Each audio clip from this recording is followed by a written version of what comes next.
Case 1. Sylvester Ofori. He demanded you call him the prophet. Not pastor. Not reverend. Prophet. Sylvester Ofori, founder of Floodgates of Heaven International Ministries in Orlando, built a social media empire. Over 60,000 followers hung on every word about faith, motivation, divine guidance. The church's Facebook page had 5,600 followers. He positioned himself as a spiritual authority with a direct line to God.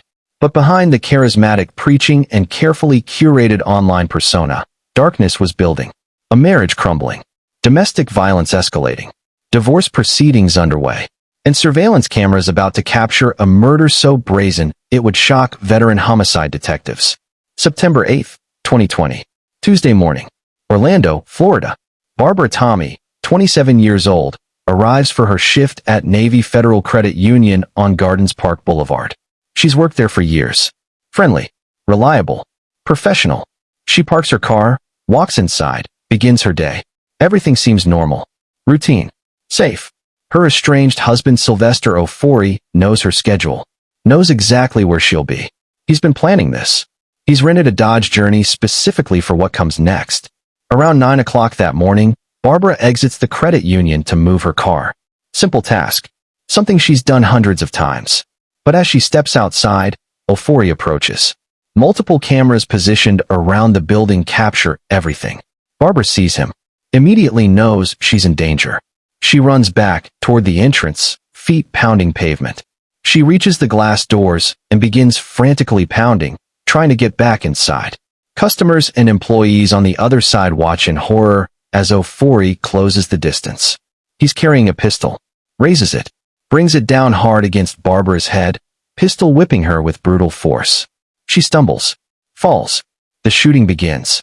He fires multiple rounds into her body as she collapses. She's already down, already dying. But Ofori isn't finished. He stands over his estranged wife and fires 3 more shots directly into her head. Execution style. Then, with customers and employees watching through glass, with surveillance cameras recording every second, with his wife's blood pooling on concrete, Sylvester Ofori calmly walks back to his rented vehicle and drives away as though nothing happened. Emergency services rush Barbara to Orlando Regional Medical Center. There's nothing they can do. She's pronounced dead. The mother, the daughter, the sister, the woman who tried to escape domestic violence, hunted down and executed at her workplace. Gone. Because a man who called himself a prophet decided she didn't deserve to live. But this murder didn't happen in a vacuum. This was the culmination of years of escalating violence and control. Sylvester Ofori was born in Accra, Ghana. He immigrated to the United States and established Floodgates of Heaven International Ministries on Coburn Avenue in Orlando. His preaching style attracted followers. His social media presence grew rapidly.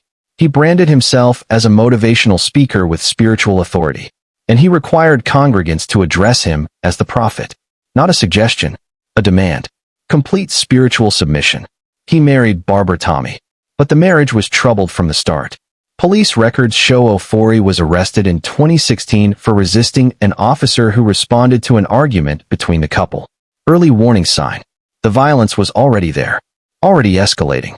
By June 2020, the couple had separated. Approximately 3 months before Barbara's murder, they began living apart. Divorce proceedings were underway.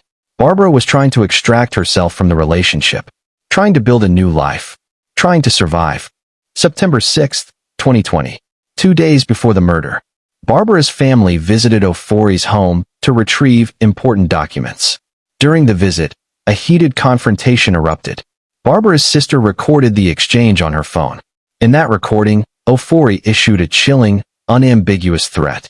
He looked directly at Barbara's family and said, "Can I promise you something? If I don't kill your sister, then I am fake." Let that sink in. A self-proclaimed prophet, a man who claimed divine authority, explicitly promising to murder his wife.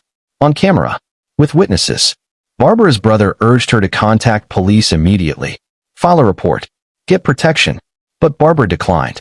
She feared escalation, feared making things worse. A tragically common response from domestic violence victims who correctly understand that leaving is the most dangerous time. 2 days later, Ofori made good on his promise. The investigation moved quickly. Orlando police obtained surveillance footage from Navy Federal Credit Union within hours. The video was devastating. Crystal clear. It showed premeditation. Showed Ofori's calculated approach. Showed him waiting. Watching. Timing his attack. The footage captured the pistol whipping. The shooting. The execution-style headshots. The casual walk back to his vehicle. Multiple witnesses corroborated the video evidence. Credit union employees. Customers. Nearly a dozen people saw what happened. Saw Barbara running for her life. Saw Ofori kill her in cold blood. That same evening, Orlando police obtained an arrest warrant. They deployed a SWAT team to Ofori's apartment. Detectives later stated, "We had a good feeling he was going to be there." They were right. He was taken into custody without incident. No chase. No standoff. Just arrest. The trial took place in July 2024 before Circuit Judge Michael S. Kranick. 3 days. Nearly a dozen prosecution witnesses. Barbara's brother testified about the threat 2 days before the murder. Credit union employees testified about what they witnessed. But the surveillance footage was the star witness. Undeniable. Irrefutable. Premeditated murder caught on camera. Defense attorney Christopher Smith employed an unusual strategy. He conceded the homicide while contesting premeditation. He told the jury, "I can concede that the homicide took place. And Mr. Ofori committed the homicide. I'm not going to concede premeditation. It was a calculated gamble." Smith hoped to get second-degree murder instead of first-degree. The difference between eventual parole possibility and life in prison. But the strategy required the jury to ignore what their eyes could see. To ignore the threat from 2 days earlier. To ignore Ofori renting a vehicle. To ignore him stalking Barbara at her workplace. To ignore the execution-style headshots. The jury didn't buy it. On July 25, 2024, after deliberation, they returned a verdict.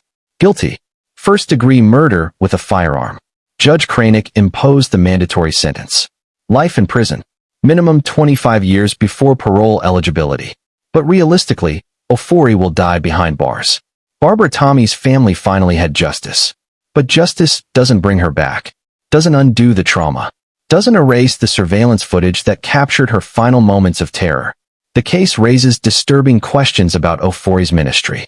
How many congregants witnessed warning signs? How many saw the control? The manipulation? The narcissism required to demand people call you prophet? How many rationalized the abuse because of his spiritual authority? How many still defend him today? Floodgates of Heaven International Ministries closed after the arrest. The building stands empty. The social media accounts went dark. The 60,000 followers who consumed Ofori's motivational messages about faith and divine guidance learned the truth. Their prophet was a murderer. The man who claimed to speak for God executed his wife in broad daylight because she dared to leave him. Sylvester Ofori currently sits in Florida Department of Corrections custody, serving his life sentence. He's eligible for parole in 2049, when he'll be in his late 60s. But parole boards rarely grant release to convicted murderers who showed such premeditation and brutality. Barbara Tommy was 27 years old when she died. She leaves behind family who loved her, friends who miss her, co-workers who remember her kindness, and surveillance footage that ensures her murderer will never walk free. The prophet who promised divine guidance delivered only death. Case 2. Samuel Lee Smithers. They called him the Deacon of Death. Samuel Lee Smithers served as a deacon at First Baptist Church of Plant City, Florida. Co-workers at Burrell Electric described him as quiet, deeply religious, a country bumpkin who never cursed. He maintained an impeccable facade of Christian devotion. Behind that facade lurked a serial killer, arsonist, and sexual predator. On October 14, 2025, Florida executed Smithers by lethal injection at age 72, closing a case that spanned nearly 3 decades and revealed one of the state's most chilling double homicides. May 1996. Hillsborough County, Florida.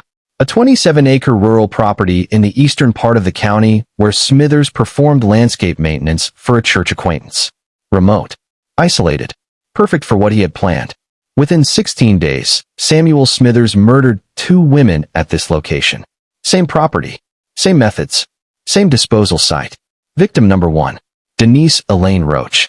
24 years old. Jamaican-born mother of 2 young children.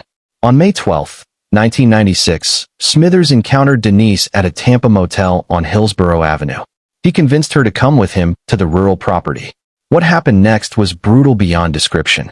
He assaulted her, strangled her, inflicted 16 puncture wounds and skull fractures consistent with an axe and hoe. Then he dragged her body to a pond on the property and disposed of it in the water. Denise's 2 children would grow up without their mother, because a church deacon decided she was disposable. 16 days later, Smithers struck again. Victim number 2. Christy Elizabeth Cowan. Smithers met Christy at the exact same Tampa motel on Hillsborough Avenue. Same hunting ground. Same tactics. He brought her to the same rural property. The assault happened in the carport.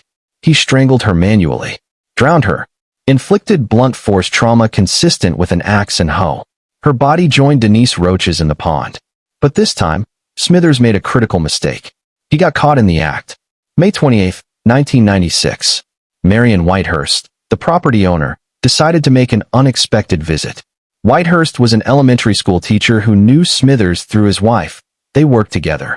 She arrived to find Smithers in the carport, cleaning a long-handled axe. A pool of blood covered the concrete. Drag marks led from the carport toward the pond. Smithers had a story ready. He'd been trimming branches. The blood was from an animal. Just routine maintenance work. Nothing to worry about. Marion Whitehurst didn't believe him. She noticed too many inconsistencies.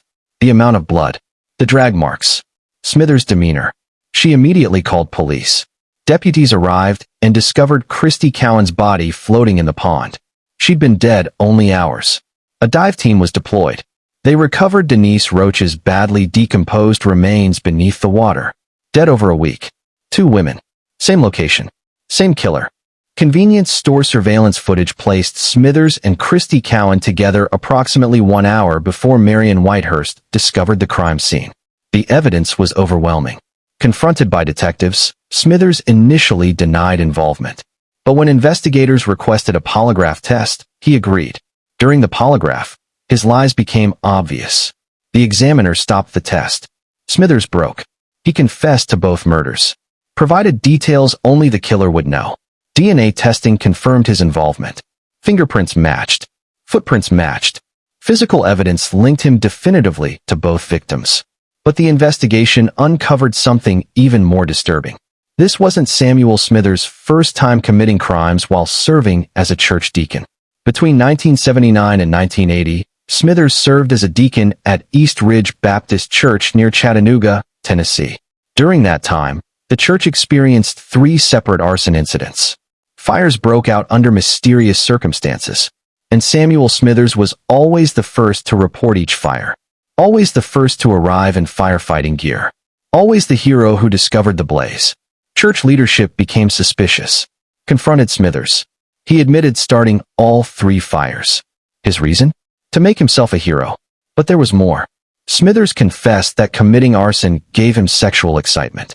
He experienced sexual gratification from setting fires and watching them burn. Despite this shocking admission of arson and sexual deviance, Smithers faced minimal consequences. He moved to Florida, joined First Baptist Church of Plant City, became a deacon again, continued living what appeared to be a normal, religious life. 1 year before the murders, in 1995, Smithers resigned from First Baptist Church of Plant City under pressure. A woman accused him of offering to falsify her community service hours in exchange for sexual favors. The church asked him to leave, but they didn't report him to authorities, didn't warn other churches, just quietly removed him from leadership. Investigators also identified Smithers as a person of interest in another unsolved killing. Marcel Delano, a sex worker, was found dead near U.S. Highway 92 in Dover in 1989. The circumstances matched Smithers' pattern. But without sufficient evidence for charges, the case remained unsolved. In 1998, a jury convicted Samuel Lee Smithers of 2 counts of first-degree murder. On June 25, 1999, they unanimously recommended the death penalty. The court found aggravating factors. The murders were heinous, atrocious, and cruel.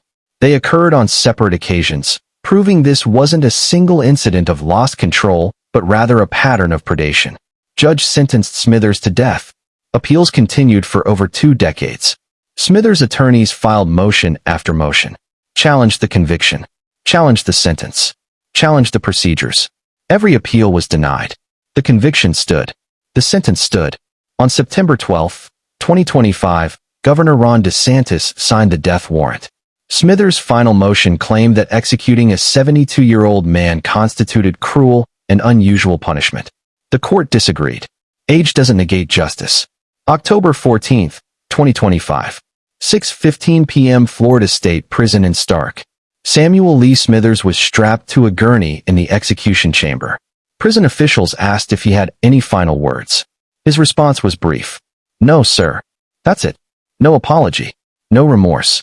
No acknowledgement of the 2 women he murdered, the families he destroyed, the children who grew up without mothers. The lethal injection was administered.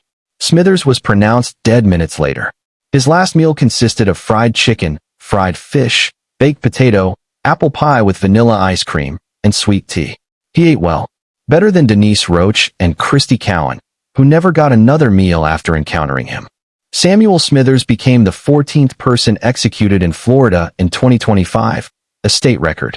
He was the oldest person executed in Florida since the death penalty was reinstated in 1976.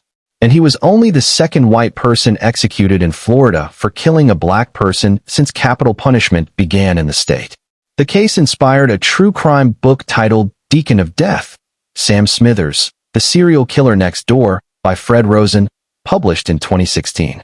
The book explores how a serial killer hid in plain sight for decades, protected by his religious affiliation and church leadership positions. Because that's the terrifying truth of Samuel Smithers. He wasn't some obvious monster. He was the quiet deacon at your church, the coworker who never cursed, the religious man who seemed devoted to God, until you looked closer, until you noticed the pattern, the fires he started for sexual gratification, the women who disappeared after encountering him, the violence lurking beneath the Christian facade. 2 families lost daughters and mothers. 2 women's lives were brutally ended. And a church deacon who everyone trusted turned out to be the Deacon of Death. Case 3. James Ty Flanders. Pastor James Ty Flanders stood before his congregation at Calvary Chapel, Emerald Coast in Fort Walton Beach, preaching sermons about faith, morality, and righteousness. His wife Tanya sat in the front row, the picture of a devoted pastor's wife. But behind closed doors, the Flanders family maintained a secret that would eventually lead to murder. A polygamous relationship, a buried body, and a brazen attempt to legally erase the woman he killed. Marie Jane Carlson was 37 years old, a single mother escaping an abusive relationship. She sought help from her pastor, James Flanders. The Flanders family took her in, offering her a place to stay while she got back on her feet. What seemed like Christian charity became something far darker. A secret sister-wife arrangement between James, his wife Tanya, and Marie. Marie became pregnant. She gave birth to a daughter, Grace. The father was Pastor James Flanders. October 17, 2011. According to Flanders' later statements to investigators, Marie was at the family residence on Revere Avenue when he left between 6 and 7 p.m. She was never seen alive again. October 19, 2011. A text message was sent from Marie's phone to her family members. The message stated she had left Fort Walton Beach on October 18 to do something she had always wanted to do. The message suggested she was pursuing a dream, starting over somewhere new. Don't worry about her. She's fine. Except Marie Carlson didn't send that text. James Flanders did, creating a false narrative, establishing an alibi, making it appear Marie left voluntarily. October 21, 2011. James Flanders himself discovered Marie's vehicle at Northwest Florida Regional Airport. He reported the discovery to authorities. The implication was clear. Marie had flown away, started a new life elsewhere. Case closed. But investigators checked. Marie Carlson never flew out of Northwest Florida Regional Airport. She never rented a vehicle. And cell phone records showed her phone never left Fort Walton Beach. She didn't leave voluntarily. She was already dead. October 24, 2011. Marie's ex-husband Jeff Carlson reported her missing after being unable to reach her for days. He knew something was wrong. Marie wouldn't just disappear, wouldn't abandon her children, wouldn't fail to communicate. Fort Walton Beach police launched an investigation. They searched the Flanders property with cadaver dogs. The dogs indicated possible remains in the backyard. But investigators found nothing. No body. No evidence. The case went cold. 3 months later, James and Tanya Flanders relocated to Cochise County, Arizona. New state, new church, new life, and a dead woman buried in their former backyard. In 2013, from his new home in Arizona, James Flanders filed court papers to terminate Marie Carlson's parental rights for their daughter Grace. Think about the audacity of that action. He murdered Marie, buried her body, created a false story about her leaving voluntarily, then used her disappearance to legally strip her of parental rights, making her daughter his own, erasing Marie from Grace's life completely. The case remained cold for years. Fort Walton Beach police had suspicions but lacked evidence for an arrest. Then in 2015, everything changed. TNT's television program Cold Justice took an interest in the case.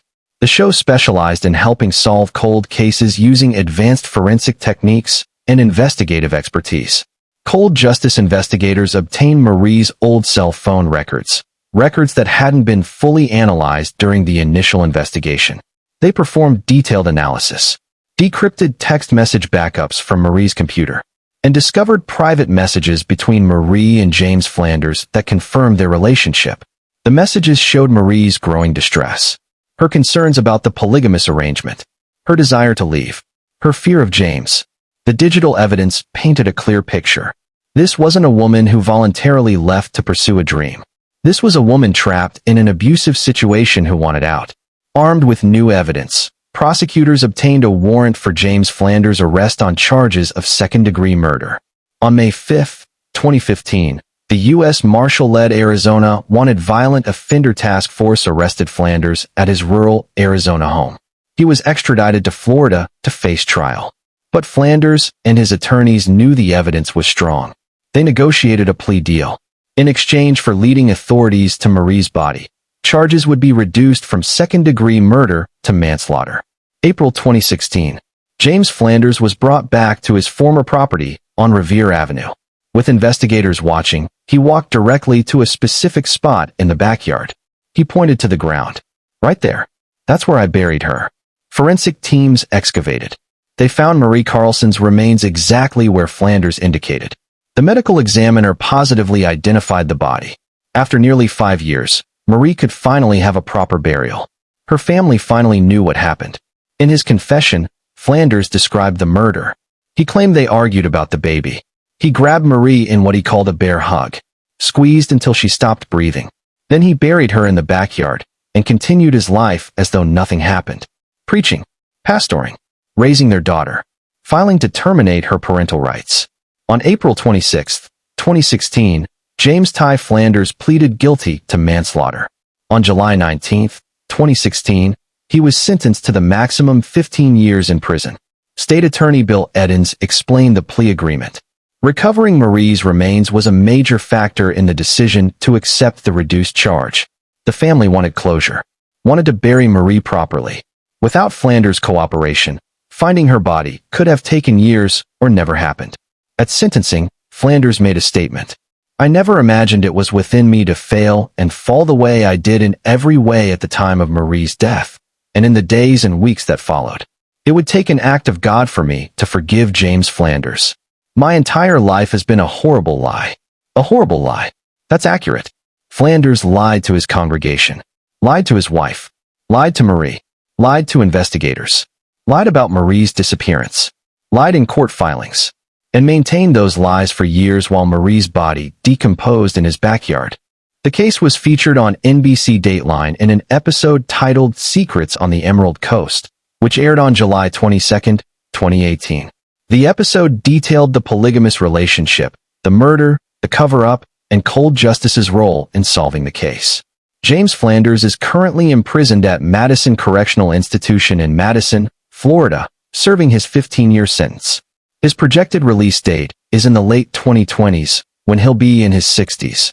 Marie's daughter Grace will be a young adult by then, old enough to understand what happened, old enough to know her father murdered her mother, buried her in the backyard, and tried to legally erase her from existence. The case raises disturbing questions about polygamous relationships disguised as Christian charity. How many similar arrangements exist in religious communities? How many vulnerable women are exploited under the guise of helping them? How many pastors use their spiritual authority to manipulate women into relationships that serve their desires? Marie Carlson sought help from her pastor. She trusted him. She believed he would protect her. Instead, he exploited her, impregnated her, murdered her, and buried her like garbage in his backyard. The pastor who preached about love and forgiveness showed neither. The man who claimed to represent God took a life and lied about it for years. Marie deserved better. Her daughter deserved better. The congregation that trusted Flanders deserved better. But at least justice was finally served. Marie's body was recovered. Her family got answers. And James Flanders is behind bars where he belongs. Case 4. Gerald Payne. Gerald Payne stood in a former bank building in Tampa, surrounded by 3 vaults, and promised his followers that God would double their money in 17 months or less. He cited scripture. He preached divine abundance. He convinced approximately 18,000 people to invest nearly $500 million. And every single penny of it was a fraud. Greater Ministries International Church became one of the largest religious Ponzi schemes in American history, and Gerald Payne became one of the most audacious con men to ever weaponize faith for profit. March 1993. Greater Ministries International launched its Double Your Money gift exchange program. The premise was simple. Invest your money with Greater Ministries. God will supernaturally multiply it. You'll receive double your investment in 17 months or less. No risk. Guaranteed returns. Divine intervention as an investment strategy. Payne cited Luke 6 verse 38. Give, and it shall be given unto you. He framed the investment as an act of faith, a test of your belief, a partnership with God himself. If you truly believed, you'd invest, and God would reward your faith with financial abundance. Where did the money go? According to Payne, Greater Ministries invested in gold, platinum, silver, and diamond mines in Africa, primarily Liberia. Foreign currency markets, cargo ships, overseas banks, sophisticated international operations generating massive returns. It was all a lie. None of those investments existed in any meaningful way. Greater Ministries was a classic Ponzi scheme. Early investors were paid with money from later investors. The vaults in the former bank building were mostly empty. The mines were imaginary. The ships didn't exist. The whole operation was smoke and mirrors designed to steal from believers. Over 18,000 victims invested nearly $500 million. Think about that number. Not millions. Hundreds of millions. From ordinary people.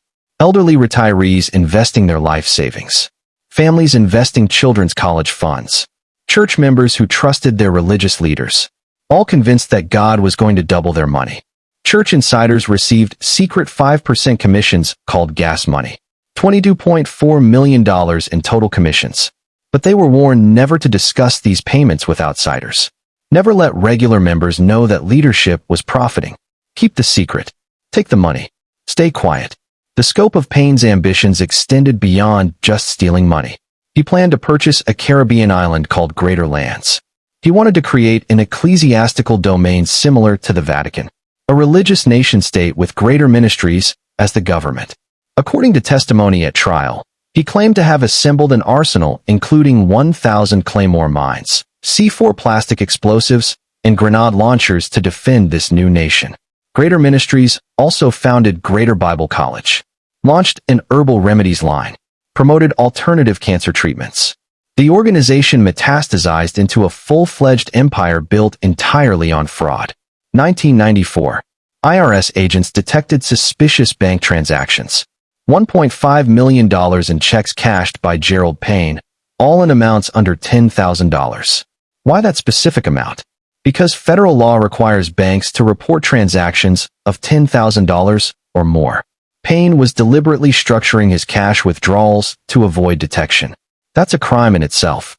The investigation began. 1997 to 1998. The scheme began collapsing. Colorado regulators seized Best Bank of Boulder, where Greater Ministries had $20 million in a checking account. State securities regulators in California, Ohio, Pennsylvania, and Alabama opened investigations. The walls were closing in. August 6, 1999. Federal marshals stormed Greater Ministries International headquarters at 715 Bird Street in Tampa. They found cash stashed throughout the building. weapons hidden in various locations. A federal judge issued an injunction shutting down the entire operation. The 7-week federal trial in Tampa produced devastating testimony. Michael Payne, Gerald's own son, testified under immunity that his father was a skilled manipulator who brainwashed people and ran Greater Ministries as a cult. He described growing up watching his father exploit believers for profit.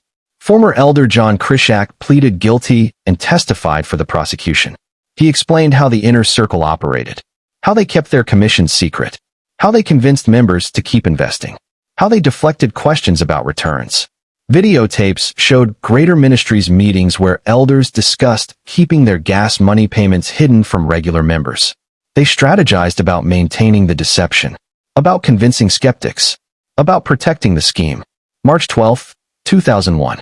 After 3 days of deliberation, the jury convicted all 5 defendants on 72 total counts, including conspiracy, wire fraud, mail fraud, and money laundering. Sentencing day arrived. Gerald Payne received 27 years. His wife Betty Payne was originally scheduled for 11 years and 3 months. But when she read a defiant statement protesting innocence and claiming constitutional violations, Judge James Whitmore added an extra year as punishment for her refusal to accept responsibility. She got 12 years and 7 months total. Patrick Henry Talbert, the legal director, received approximately 20 years added to an existing 10-year sentence. Haywood Don Hall, missions director, got approximately 20 years. David Whitfield, financial manager, received 19 years. Betty Payne's statement was identical to her husband's. Both claimed they were guided by the Holy Spirit. Both maintained innocence. Both insisted they were being persecuted for their faith. Judge Whitmore told Betty Payne directly, "You have only yourself to blame for the additional sentence." Gerald Payne had suffered several strokes by the time of sentencing. He was in declining health, but he showed no remorse. Read the same defiant statement as his wife. Claimed divine guidance. Maintained that God himself would refund all stolen funds. Time magazine named Gerald Payne one of the top 10 swindlers. The case was featured on CNBC's American Greed in 2007. In prison interviews for that show, Payne still insisted that God would somehow make the victims whole. Still maintained the delusion that his scheme was divinely inspired. Victims never recovered their losses. 18,000 people lost nearly $500 million. Life savings gone. Retirement funds evaporated. College funds disappeared. Families destroyed financially. All because they trusted a pastor who promised God would double their money. The psychological manipulation was sophisticated. Payne didn't just promise returns. He framed investing as a test of faith. If you doubted, you lacked faith. If you questioned, you didn't trust God. If you asked for your money back, you were a sinner. He weaponized scripture. Weaponized belief. Weaponized people's desire to please God. And it worked. For years, it worked. People kept investing. Kept recruiting friends and family.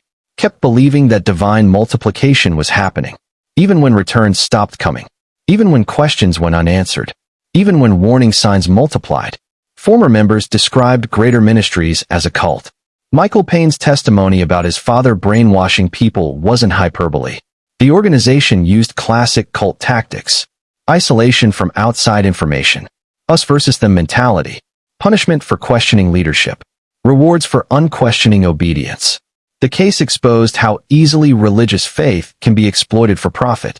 How churches can become criminal enterprises. How spiritual authority creates vulnerability. And how predators like Gerald Payne specifically target believers because they're trained to trust, to have faith, to believe without evidence. Gerald Payne died in federal prison. His wife Betty eventually completed her sentence and was released. The other defendants served their time. But the 18,000 victims never got their money back. The stolen $500 million was gone. Spent. Wasted. Lost forever. Greater Ministries International Church. The name itself was a lie. There was nothing great about it. Nothing divine. Nothing ministerial. Just a sophisticated fraud that destroyed thousands of lives and proved that even faith in God can be weaponized by men who worship money. Case 5. Gary Safrant. Gary Safrant wore 2 uniforms. On Sundays, he wore pastoral robes at God First Ministries in Miami Gardens, preaching about righteousness and salvation. During the week, he wore the uniform of Boca Raton Fire Rescue. where he supervised other firefighters. Both positions required public trust, community confidence, moral authority.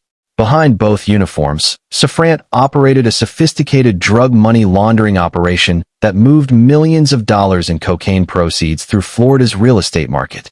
Between 2002 and 2008, Gary and Yvonne Safran used their company, Progressive Real Estate of Broward Incorporated, to launder drug money for a major cocaine trafficking organization. The operation was elegant in its simplicity. Drug dealers can't exactly walk into a bank with duffel bags of cash and buy property. They need intermediaries, straw buyers, people with clean records and legitimate businesses who can make the transactions appear legal. That's where the Safrans came in.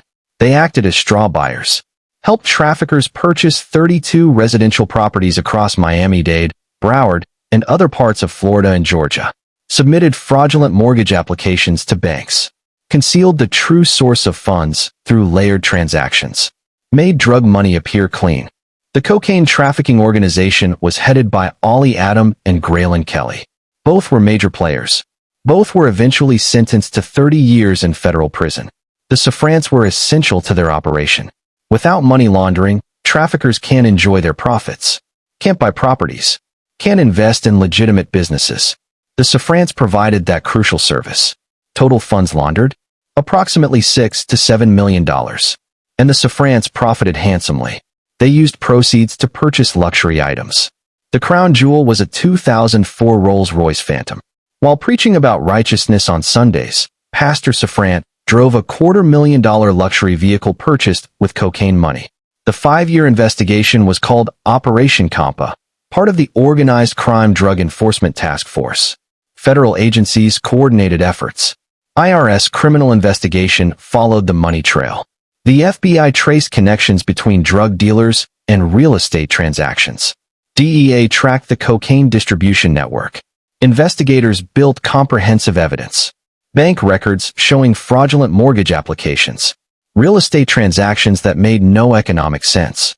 Property purchases linked directly to known traffickers. Financial patterns consistent with money laundering. The case against the Safrans was airtight. May 18, 2009. Federal agents arrested both Gary and Yvonne Safran following grand jury indictment. The charges were extensive. Conspiracy to commit mortgage fraud. Conspiracy to commit drug money laundering. Mail fraud. False statements to lenders. Bank fraud. Bank theft. Receipt of stolen bank funds.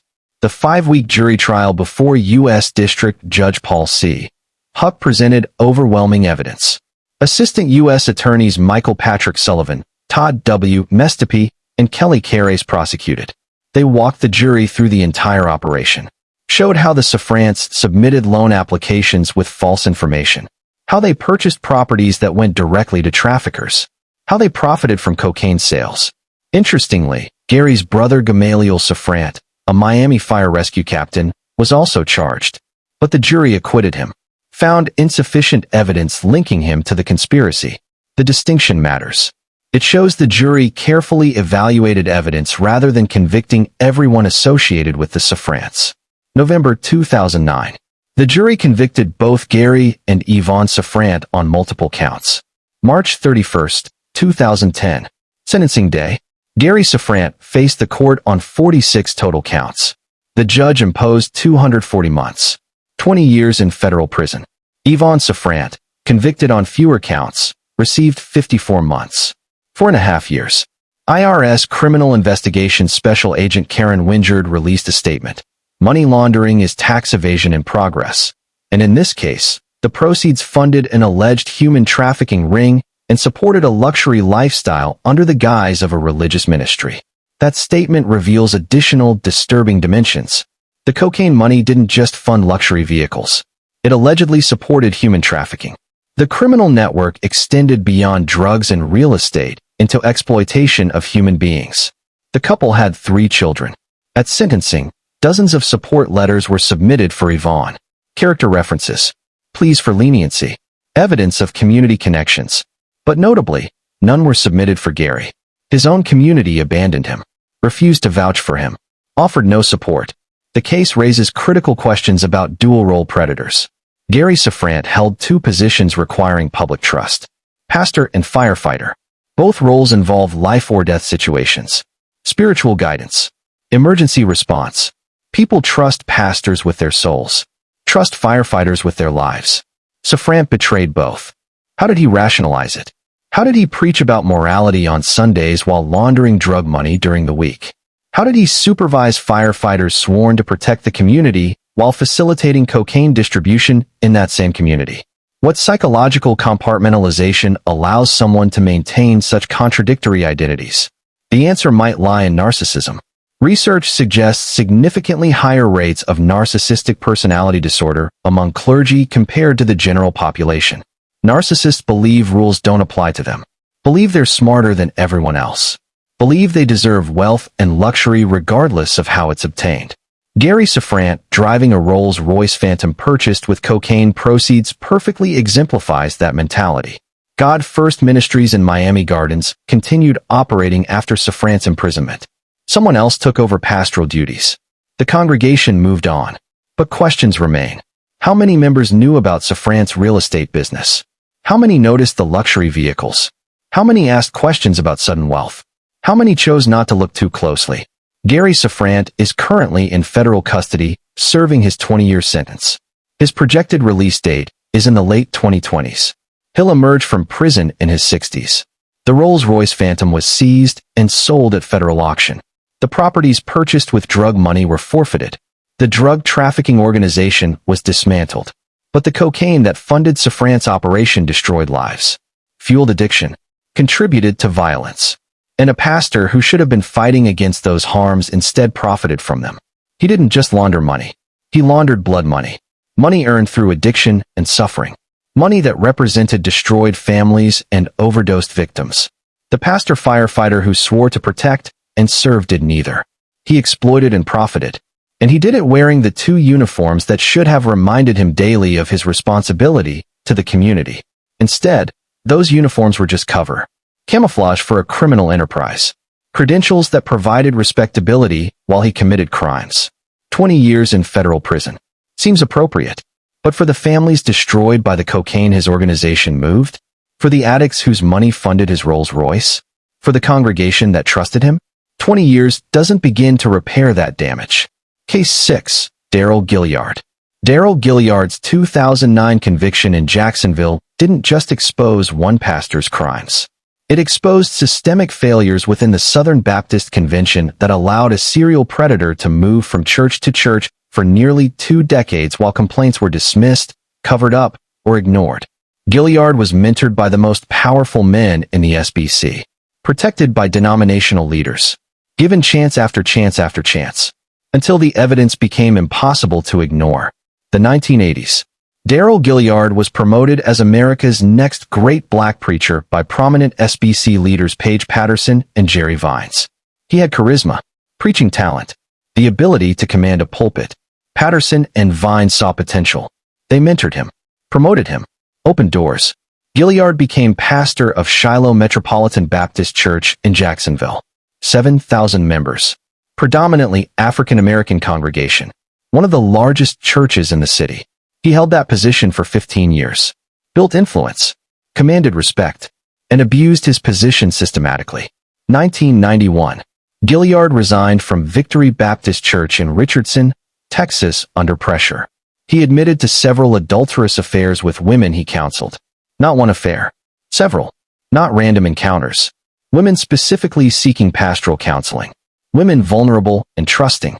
Women he exploited. The Dallas Morning News published stories revealing that dozens of women accused Gilliard of sexual misconduct. Some allegations included rape. Serious criminal allegations. Documented patterns of predatory behavior. This should have ended his career. It didn't.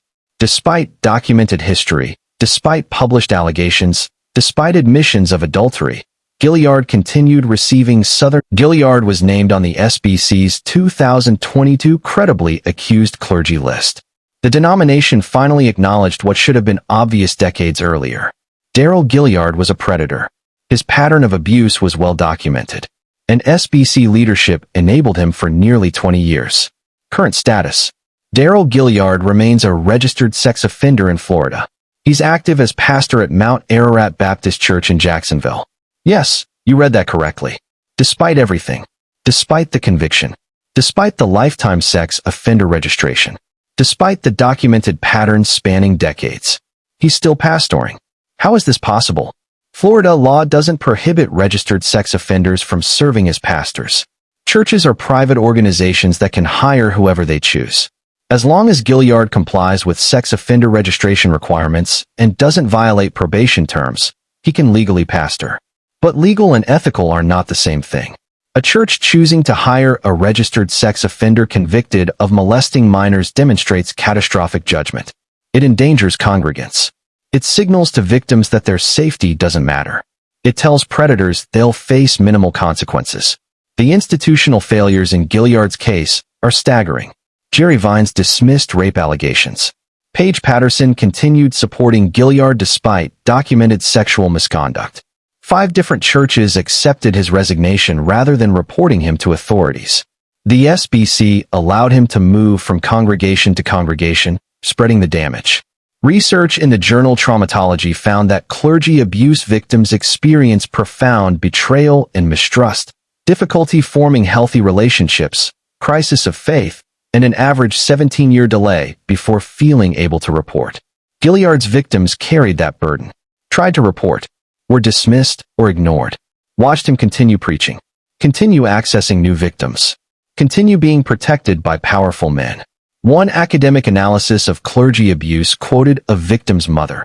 The priest picked out the good kids of the parish whose families were very active in many things for the welfare of the parish. He was a pretty smart operator. That describes Gilliard's pattern perfectly. Target active families. Gain trust. Exploit access. Use spiritual authority to silence victims. Dr. Diane Langberg, psychologist and author of Redeeming Power, explains that as long as you're using the sheep for food, then you're a wolf, not a shepherd. Darrell Gilliard used his sheep for food, consumed vulnerable women and children for his gratification, and denominational shepherds protected the wolf rather than the flock.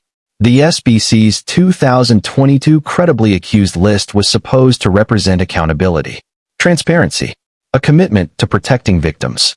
But Gilliard still pastors, still has access to congregants, still wields spiritual authority. The list changed nothing for him. What would accountability actually look like? Gilliard removed from all pastoral positions. Churches refusing to hire convicted sex offenders regardless of legal permission.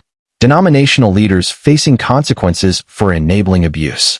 Victims receiving support, apologies, and compensation. Systematic reforms preventing future cover-ups. None of that happened. Gilliard serves as pastor at Mount Ararat Baptist Church across from a high school. Jerry Vines and Paige Patterson faced no consequences for protecting him. The SBC issued reports and lists but implemented minimal structural change. And future Darrell Gilliards will continue exploiting the same systemic failures that enabled him. 3 years in prison for molesting a 15-year-old girl. That was the extent of legal accountability. 3 years. Then back to preaching. Back to pastoring. Back to business as usual. The victims got no such reprieve. They carry trauma for life. They watch their abuser receive protection, support, and continued employment. They learned that institutional Christianity values pastoral reputation more than congregant safety. Darrell Gilliard proves that credentials and charisma mean nothing.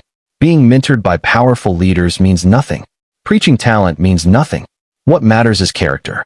And Gilliard's character was evident by 1991 when dozens of women accused him of sexual misconduct. Everything after that was institutional failure, enabling a known predator. He should never have pastored again after 1991. But he did. For 2 more decades. Until he finally victimized someone the system couldn't ignore. A minor with physical evidence. Then, and only then did consequences arrive. Minimal consequences. 3 years. And then right back to the pulpit. America's next great black preacher. That's what they called him. They were wrong. Darrell Gilliard was America's next protected predator. And the institution that elevated him bears responsibility for every victim that came after his first documented offense. Case 7. David Patrick Nims. David Patrick Nims served as youth director at Calvary Baptist Church in Pensacola, Florida. He worked with children and teenagers, organized youth events, provided spiritual guidance. Parents trusted him completely. That trust was catastrophically misplaced. Because while Nims appeared to be a devoted youth pastor, he was secretly hiding cameras in church bathrooms to film adults and children in states of undress. When investigators searched his residence and devices, they discovered over 100 images of child pornography. The youth pastor parents trusted to protect their children was sexually exploiting them. June 7, 2021. A 14-year-old boy discovered a hidden camera in the youth hallway bathroom at Calvary Baptist Church. The camera was concealed under the bathroom sink, positioned to record anyone using the facilities. The boy immediately reported the discovery to church leadership. Leadership contacted Escambia County Sheriff's Office. Investigators responded and secured the camera as evidence. They obtained a search warrant for David Nims' residence. During the search, they found SD cards containing recorded footage from the bathroom camera. And they found something even more disturbing. Over 100 images of child pornography stored on Nims' electronic devices.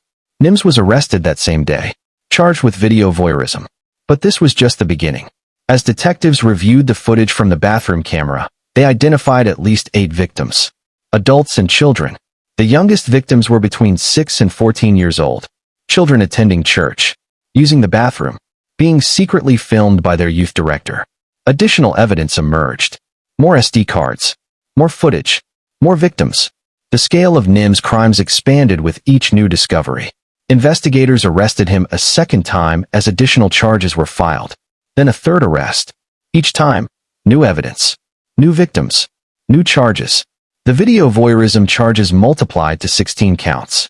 The child pornography possession charges reached 25 counts. Nims faced potential sentences exceeding 500 years if convicted on all charges. His attorneys recognized the overwhelming evidence and negotiated a plea deal.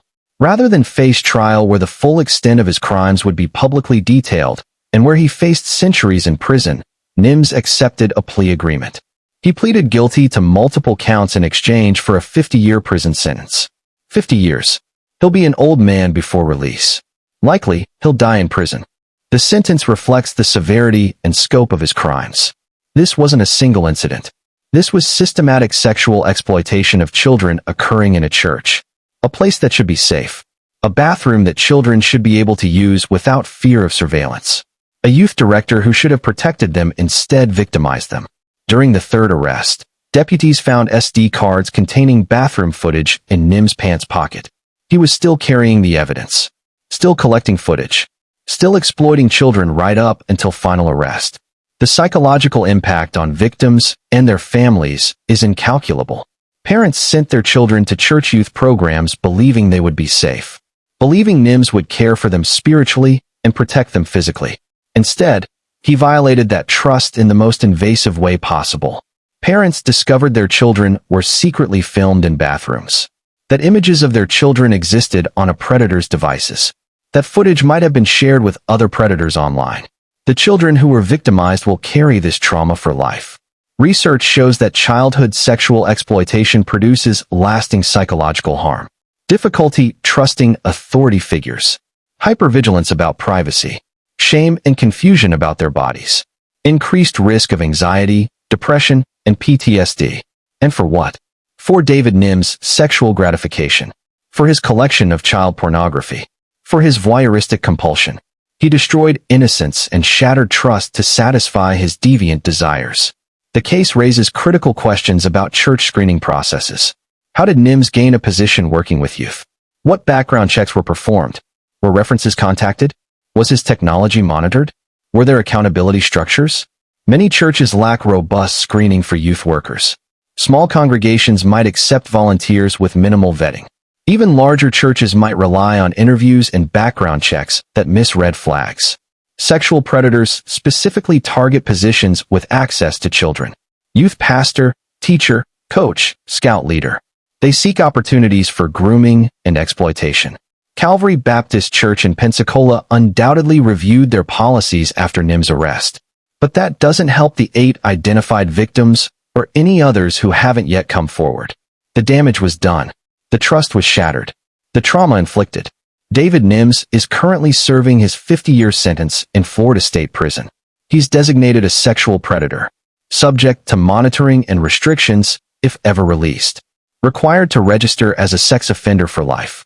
Prohibited from contact with minors. Barred from churches, schools, parks, any place children congregate. But those restrictions only matter if he's released. 50 years from his 20s or 30s means he'll be in his 70s or 80s before potential release. He'll likely die in prison. And honestly, that might be the best outcome. Because every day he spends in prison is a day children are protected from him. The 100 images of child pornography on his devices represent 100 individual victims somewhere. Children exploited, photographed, abused. Their images circulated among predators. Each image represents a real child suffering real harm. And NIMS participated in that exploitation by downloading and possessing those images. Video voyeurism might sound less serious than hands-on abuse. It's not. It's still sexual exploitation. Still violation of privacy and bodily autonomy. Still traumatizing for victims who discover they were filmed. And research shows that voyeurism often escalates to more direct forms of abuse. The 14-year-old boy who discovered the camera likely prevented more extensive harm. If he hadn't found it, NIMS might have continued for months or years.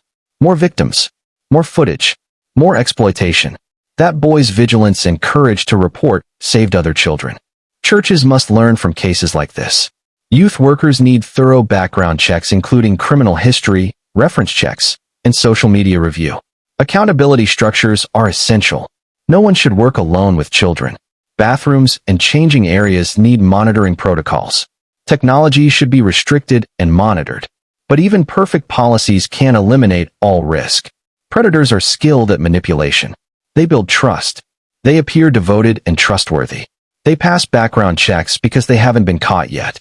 That's why teaching children about appropriate boundaries, consent, and safe reporting is crucial. David Patrick NIMS violated every boundary, betrayed every trust, exploited every opportunity. He weaponized his position as youth director to access and victimize children. He installed surveillance equipment in a church bathroom, one of the most private spaces imaginable. He collected child pornography while pretending to provide spiritual guidance. 50 years in prison. It's appropriate. It's just. But it doesn't undo the harm. Doesn't erase the trauma. Doesn't restore the innocence he destroyed. The 8 identified victims and the children represented in his pornography collection will carry those scars forever. The youth director at Calvary Baptist Church in Pensacola was supposed to lead children toward faith. Instead, he led them toward trauma. He's exactly where he belongs. Behind bars. For the next 50 years. Away from children. Away from positions of trust.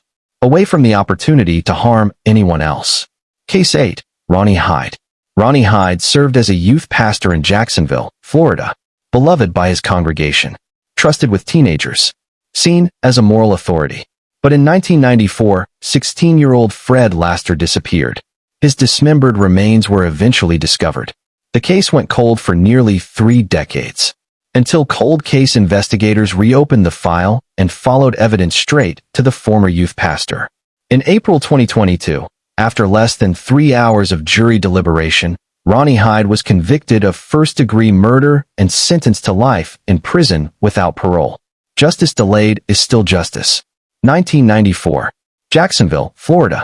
Fred Laster was 16 years old, a teenager with his whole life ahead of him. Then he encountered Ronnie Hyde. What happened next was brutal. Hyde killed Fred, then dismembered his body to conceal the crime. The remains were discovered, but without sufficient evidence linking anyone to the murder, the case went cold. For nearly 30 years, Fred Laster's family waited for justice. Waited for answers. Waited for someone to be held accountable. The case file sat in storage. The investigation stalled. Ronnie Hyde continued his life. Continued his pastoral work. Continued living free while Fred's family grieved. But cold case units exist for exactly this reason. Advances in forensic technology. New investigative techniques. Fresh perspectives on old evidence. Jacksonville investigators reopened Fred Laster's case and started from scratch. They reviewed all existing evidence. Re-interviewed witnesses. Applied new forensic methods. And they found connections to Ronnie Hyde. Enough for an arrest warrant. Enough for prosecution. Hyde was arrested and charged with first-degree murder. But investigators found something else during the arrest and subsequent search warrants. Dozens of images of child pornography on Hyde's devices. The former youth pastor who worked with teenagers had been collecting images of child sexual abuse. The child pornography charges were filed separately, but they revealed Hyde's character, showed his attraction to minors, demonstrated a pattern of deviant sexual interest. And suddenly, Fred Laster's murder looked different. A 16-year-old boy killed by an adult with sexual interest in minors. The trial took place in April 2022, nearly 3 decades after Fred's death. Prosecutors presented forensic evidence linking Hyde to the killing, showed the dismemberment was deliberate, proved premeditation, demonstrated that this wasn't an accidental death or crime of passion, but rather calculated murder. The jury deliberated for less than 3 hours, less than half a day. The evidence was overwhelming. The verdict, guilty, first-degree murder.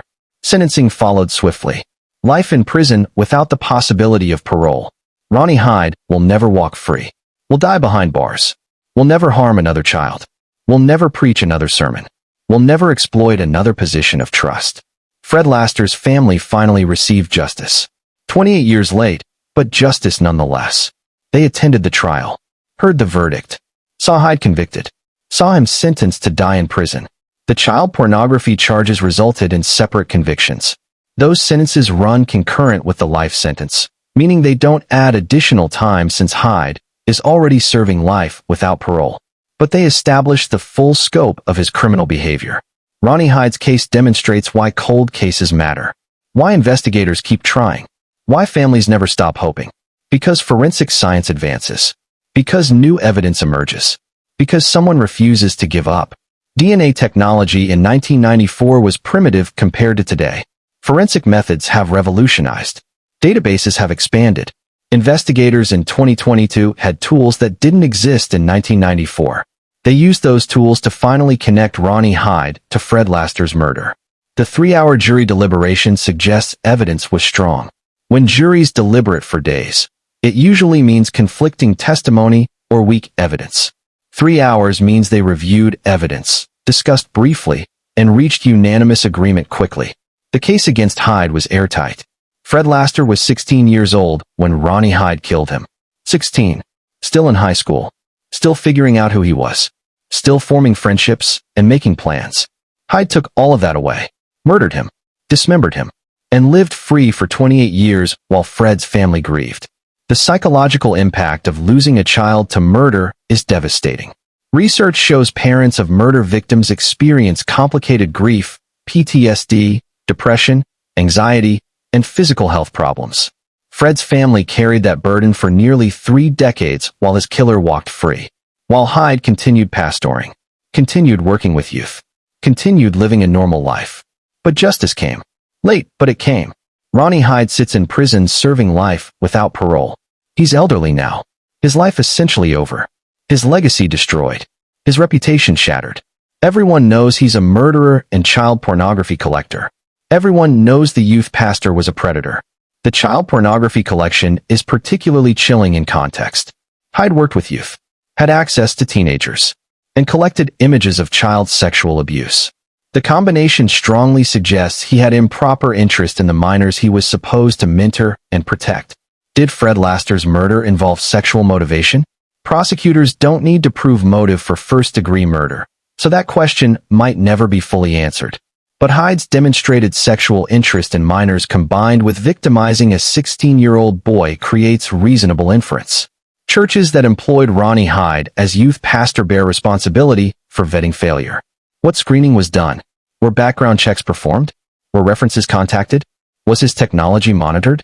Were accountability structures in place? In 1994, church screening was often minimal. Background check databases were less comprehensive. Internet pornography was just emerging. Churches might accept volunteers with just an interview and recommendation. But those minimal standards enabled predators like Hyde to access victims. Fred Laster might have been the only murder victim, or he might have been one of several.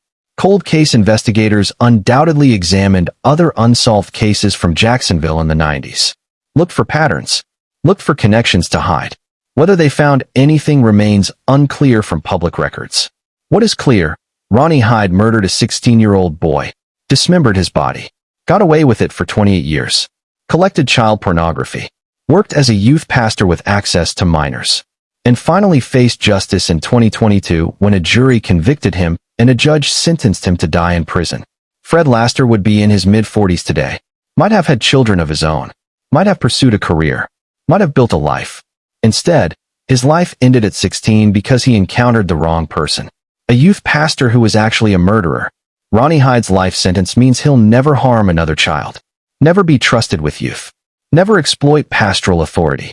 He'll spend his remaining years in prison, surrounded by other violent offenders, knowing everyone knows what he did, knowing his legacy is murder and child pornography, knowing Fred Laster's family finally got justice.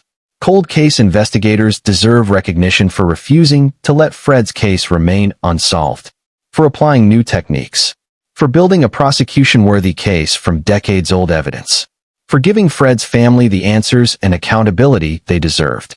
3 hours of jury deliberation, life in prison without parole, justice for Fred Laster, accountability for Ronnie Hyde. The former youth pastor from Jacksonville will never see freedom again. And that's exactly as it should be. Case 9, Luckner Stimfel. Luckner Stimfel stood in the pulpit at First Calvary Family Life Ministry in Brandon, Florida, preaching about honesty, integrity, and righteousness. During the week, he operated Top Popular Tax, a tax preparation business. Between 2011 and 2015, Stimfel and his daughter prepared hundreds of fraudulent tax returns for clients, fabricating Schedule C forms, falsifying American Opportunity Credit claims, and filing bogus federal fuel tax credits. The scheme stole $11 million from the U.S. Treasury. On May 24, 2019, federal judge Paul G. Byron sentenced Stimfel to 57 months in federal prison, ordered $11 million in restitution, fined him $10,000, and permanently barred him from ever preparing tax returns again. Tax fraud might not seem as dramatic as murder, but $11 million in stolen funds represents massive theft from American taxpayers. That money should have funded infrastructure, education, defense, social programs. Instead, it funded Luckner Stimfel's lifestyle, his business, his church, his personal expenses, all built on systematic fraud. The scheme operated through Top Popular Tax, Stimfel's tax preparation business. Clients came in seeking help filing returns. Stimfel saw opportunity. He could file legitimate returns and make modest fees. Or he could file fraudulent returns, generate massive refunds, and take substantial cuts. He chose fraud. Between 2011 and 2015, Stimfel and his daughter prepared hundreds of false returns. The techniques were sophisticated enough to initially bypass IRS filters, but sloppy enough to eventually trigger audits. Schedule C fabrication. Schedule C forms report business income and expenses for self-employed individuals. Stimfel created fake Schedule C forms for clients who had no business, reported fictional business expenses to generate deductions, turned employed wage earners into self-employed business owners on paper to unlock additional tax benefits. American Opportunity Credit falsification. The American Opportunity Tax Credit provides up to $2,500 per year for qualified education expenses. Stimfel filed forms claiming this credit for clients who had no qualifying educational expenses, fabricated enrollment, invented tuition payments, generated thousands in fraudulent credits. Federal fuel tax credit fraud. The federal fuel tax credit refunds businesses for fuel taxes paid on off-highway business use. It's designed for farmers, construction companies, and other businesses using fuel for non-road purposes. Stimfel filed claims for clients who had no qualifying fuel expenses, invented businesses, fabricated fuel purchases, generated massive fraudulent refunds. The beauty of the scheme from Stimfel's perspective was volume. Each individual fraudulent return might only generate a few thousand in improper refunds, but hundreds of returns times a few $1,000s each equals millions. And Stimfel took cuts from every fraudulent refund. His clients got larger returns than expected. He got paid substantially. The IRS lost millions. Until they didn't. The IRS Criminal Investigation Division exists specifically to detect and prosecute tax fraud. As algorithms flagged suspicious patterns in returns prepared by Top Popular Tax, investigators took notice. Multiple returns claiming identical fabricated businesses. Fuel tax credits for clients with no qualifying businesses. Education credits for clients with no college enrollment. Search warrants produced records showing systematic fraud. Bank records proved Stimfel profited from the scheme. Client interviews revealed he prepared returns with false information. The case was overwhelming. May 24, 2019. Federal sentencing. Judge Paul G. Byron imposed 57 months, just under 5 years, in federal prison. Ordered Stimfel to pay $11 million in restitution jointly and severally with his daughter. Fined him $10,000. And permanently banned him from preparing tax returns for anyone ever again. The restitution order is significant. $11 million joint and several liability means the government can collect from either Stimfel or his daughter until the full amount is recovered. If one pays more, the other's obligation decreases. But the full $11 million must be repaid. Realistically, Stimfel will never pay $11 million. Even with wage garnishment and asset seizure, that level of restitution for a tax preparer is impossible. But the order ensures any future income or assets can be claimed by the government. If Stimfel inherits money, wins a lawsuit, or receives any windfall, the IRS will take it. The permanent ban from tax preparation is crucial. Stimfel demonstrated he cannot be trusted with clients' financial information, cannot be trusted to file honest returns, cannot be trusted to comply with tax law. The ban protects future potential victims from his fraud. His daughter received a separate sentence for her role. The charges and sentence reflected her level of involvement. Both were held accountable, but Stimfel, as the primary operator, received the longer sentence. The case raises questions about pastoral ethics. Luckner Stimfel preached at First Calvary Family Life Ministry while committing systematic federal fraud. How did he rationalize this? How did he preach about righteousness while stealing millions? Compartmentalization is common among white-collar criminals. They view business fraud as separate from moral character. They convince themselves everyone cheats on taxes, that the government wastes money anyway, that they're just being smart, that it's not really stealing, but it is stealing. Tax fraud steals from every American taxpayer. The $11 million Stimfel stole means $11 million in lost revenue that must be made up through higher taxes, reduced services, or increased deficit.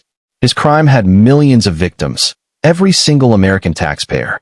The clients who knowingly participated in the fraud also bear responsibility. If you allow a tax preparer to fabricate Schedule C businesses or education credits you know you don't qualify for, you're committing fraud too. Some of Stimfel's clients faced their own audits and penalties. Some might have faced criminal charges if they knowingly participated. But many clients likely trusted Stimfel, believed he was following the law, assumed a pastor wouldn't cheat. That trust was betrayed. Clients who faced IRS audits, penalties, and interest because of Stimfel's fraud were victimized by him. The 5-year federal sentence means Stimfel served approximately 4 years and 3 months with good time credits. Federal prisoners serve at least 85% of their sentences. He's likely out now or will be released soon. But he'll never prepare taxes again. He'll carry a federal fraud conviction forever. He'll owe $11 million for the rest of his life. First Calvary Family Life Ministry presumably removed Stimfel from pastoral duties. A pastor serving federal prison time for defrauding the government destroys credibility. But some churches might still accept him after release, might view him as redeemed, might overlook the fraud conviction. That would be catastrophic judgment. Stimfel proved he's willing to systematically defraud for years. Proved he can compartmentalize his criminal behavior and religious leadership. Proved he cannot be trusted in positions of financial authority. No church should ever employ him in any capacity involving finances or authority. $11 million in tax fraud. That's not a mistake. Not a one-time lapse in judgment. That's hundreds of fraudulent returns over 5 years. That's systematic theft from the American Treasury. That's a pastor exploiting his tax preparation business to commit massive fraud while preaching righteousness on Sundays. Luckner Stimfel deserved every month of his 57-month sentence. He deserves the $11 million restitution order that will follow him for life. He deserves the permanent ban from tax preparation. He deserves the fraud conviction that will appear on every background check forever. The IRS Criminal Investigation Division's work on this case protected future victims and held Stimfel accountable. The prosecution team built an ironclad case. The judge imposed appropriate punishment. Justice was served. But the $11 million is gone. Spent. unrecoverable in any realistic sense. American taxpayers lost that money. And a pastor who preached about honesty spent 5 years committing fraud. The hypocrisy is staggering. The betrayal complete. Case 10. Jonathan Edward L. Wing. This case is ongoing. Jonathan Edward L. Wing, senior pastor of Palm View Baptist Church in Palmetto, Florida, was arrested on June 21, 2024. The charges are horrific. 2 counts of capital sexual battery on a child under 12 years old. 6 counts of production of child sexual abuse material. 20 counts of possession of child sexual abuse material. Investigators found evidence of L. Wing sexually battering a 2-year-old child. He used cryptocurrency to purchase child pornography on the dark web. Approximately 10 covert cameras were discovered, 2 at his home and 8 at his church office, which sits adjacent to a school. L. Wing faces either life in prison without parole or the death penalty under Florida law passed in 2023. He's held without bond. Additional charges were filed June 27, 2024. This case is active and awaits trial. Capital sexual battery on a child under 12 is the most serious sexual offense in Florida law. It carries either mandatory life without parole or potential death penalty. The charge applies when an adult commits sexual battery on a child under 12. The victim cannot consent. The crime is viewed as among the most heinous possible. L. Wing faces 2 such counts. 2 separate incidents. 2 instances of sexually battering a child under 12. Investigators found evidence of him battering a 2-year-old, a toddler, a baby. The level of depravity required to sexually abuse a 2-year-old is incomprehensible to normal people. Production of child sexual abuse material means creating images or videos of child sexual abuse. 6 counts. 6 separate instances of producing such material. This suggests L. Wing filmed or photographed his abuse, created permanent records of his crimes. Records that could be distributed to other predators. Each image representing ongoing harm to the victim every time it's viewed. 20 counts of possession of child sexual abuse material. 20 separate images or videos. Each represents a real child being sexually abused somewhere. Each contributes to demand for such material. Each supports the market for child exploitation. The investigation revealed L. Wing used cryptocurrency to purchase child pornography on the dark web. This shows sophisticated knowledge of technology and deliberate efforts to conceal his activities. Cryptocurrency transactions are harder to trace than credit cards. The dark web provides anonymity. L. Wing wasn't accidentally viewing illegal material. He was actively seeking it out, paying for it, and taking steps to avoid detection. Approximately 10 covert cameras were discovered during the investigation. 2 at L. Wing's home. 8 at his church office. His church office was adjacent to a school. The cameras were hidden, designed for surveillance without detection. What were those cameras recording? Were they positioned to film children? To film bathrooms or changing areas? Were they creating child sexual abuse material? The investigation undoubtedly analyzed all footage. The specific details haven't been publicly released, but the presence of hidden cameras in spaces accessed by children is deeply troubling. Palm View Baptist Church is affiliated with the Southern Baptist Convention. Another SBC church. Another SBC pastor accused of child sexual abuse. The pattern is impossible to ignore. The denomination has faced hundreds of abuse allegations, published a credibly accused list, commissioned investigations. But abuse continues. L. Wing served as senior pastor. The top leadership position. Maximum authority. Maximum trust. Parents sent their children to Sunday school, vacation Bible school, youth programs. Never imagining the senior pastor was a child sexual predator. Never suspecting the hidden cameras. Never knowing their children were at risk. The church's location adjacent to a school is particularly chilling. Did L. Wing deliberately choose that location for access to children? Did he observe children on the playground? Did he use church programs to recruit victims? The investigation will answer those questions at trial. June 21, 2024. L. Wing was arrested by Manatee County Sheriff's Office. The arrest followed investigation by multiple agencies, including Internet Crimes Against Children Task Force. He was immediately held without bond. The severity of charges and evidence made bond inappropriate. June 27, 2024. Additional charges were filed as investigators uncovered more evidence. The investigation is ongoing. More victims might be identified. More evidence might be discovered. The final charging document at trial might include additional counts. Elwing faces mandatory minimum life in prison without parole on the capital sexual battery charges alone. Florida law requires life without parole for that offense. But Florida's 2023 law allows the death penalty for sexual battery on children under 12 if aggravating factors exist. Does Elwing's case include aggravating factors? Production of child sexual abuse material is aggravating. Multiple victims is aggravating. Abuse of position of trust is aggravating. The prosecution will likely seek the death penalty given the severity and scope of his crimes. Whether they succeed depends on trial outcome and jury recommendation. If convicted, the jury will hear evidence in the penalty phase. They'll learn full details about his crimes, about the victims, about the impact.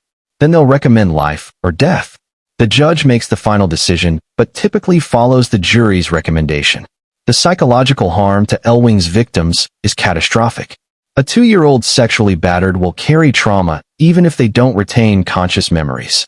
Child sexual abuse causes lasting psychological damage, difficulty forming healthy relationships, trust issues, PTSD, depression, anxiety, increased risk of substance abuse and suicide. The production of images creates additional harm. Those images exist forever, can be distributed indefinitely. Every time someone views them, the victim is re-victimized. The child in those images grows up knowing those images exist, knowing they might be recognized, knowing predators are viewing images of their abuse. Parents of victims face their own trauma, guilt for not detecting the abuse, rage at the perpetrator, grief for their child's lost innocence, fear about long-term impacts. The entire family unit is destroyed by child sexual abuse. Palmview Baptist Church congregation faces its own crisis. They trusted Elwing, sent their children to church programs, believed he represented God. Learning he's accused of sexually abusing a 2-year-old, producing child pornography, and hiding cameras throughout the church shatters everything. Some members might leave the faith entirely. Others might leave that specific church. Everyone must grapple with how they missed the warning signs. Were there warning signs? Research on clergy sexual abuse shows predators often exhibit concerning behaviors before obvious crimes. Boundary violations with children, seeking private time alone with specific children, giving gifts, creating dependency. But congregations often rationalize these behaviors. He's just caring. He's good with kids. He's building relationships. Jonathan Elwing exploited that trust. Used his position as senior pastor to access victims. Used his church office to hide cameras. Used cryptocurrency and dark web anonymity to purchase child pornography. Used his knowledge of technology to create child sexual abuse material. Every aspect of his pastoral position became a tool for abuse. The case awaits trial. Elwing is presumed innocent until proven guilty. But the evidence described in charging documents is horrific. If even half is proven at trial, he deserves the maximum penalty allowed by law. Mandatory minimum life without parole means even if the death penalty isn't imposed, Elwing will never walk free. He'll die in prison, never have access to children again, never exploit another position of trust, never create another image of child abuse. That's the minimum justice requires. Ideally, the death penalty would be imposed. Crimes against 2-year-olds, production of child sexual abuse material, and systematic abuse of pastoral position warrant the ultimate sanction. But regardless of whether life or death is the final sentence, Jonathan Elwing will never harm another child. The investigation continues. More victims might be identified. More evidence might be discovered. The final trial will reveal the full scope of his crimes. And a jury of his peers will decide whether he deserves life in prison or death. Either way, the senior pastor of Palmview Baptist Church in Palmetto, Florida, faces accountability, faces justice, faces the consequences of sexually abusing a 2-year-old, producing child pornography, and betraying the trust of an entire congregation. This is crime unknown. 10 cases, 10 fallen pastors, 10 devastating betrayals. From surveillance footage capturing murder to hidden cameras in church bathrooms. From half-billion-dollar Ponzi schemes to systematic child sexual abuse. From the Deacon of Death executed after 30 years to the youth pastor who buried his wife in the backyard. Florida's shepherds who became wolves. men who weaponized faith, men who exploited trust, men who destroyed lives, and ultimately, men who faced justice. If this investigation impacted you, hit that like button, drop a comment, and subscribe to Crime Unknown for more deep dives into solved cases. Share this with someone who needs to understand how predators operate in religious institutions. And remember, trust is earned, not automatically granted by a title or position. The truth will always come out. Justice might be delayed, but it eventually arrives. And when shepherds become wolves, the sheep must learn to recognize the teeth.